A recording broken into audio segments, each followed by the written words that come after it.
rieny kin giduto. Sani winjo nade?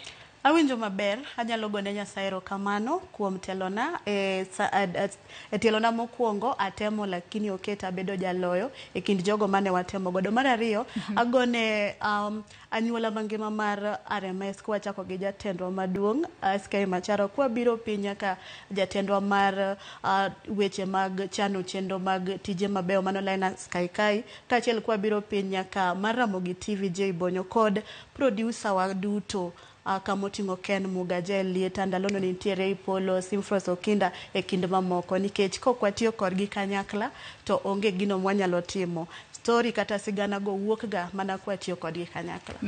Iwacho kanyo makare ahinya kendo aneno ka thuolo mar oserumo puoch kachiel kod paka ne ina kachiel kod Jeffrey Obonyo kata bedo ni ok obedo kodwa otieno makawuono mar mondo mi en bende onyiswa ni en kaka jago mane ogoyo picha e sigana makamae makoro omiyo wan kaka TV mar Ramogi warieny, wan kaka od fwambo mar Royal Media Services bende warieny. Tang'e ni otieno makawuono Millicent wa mi thuolo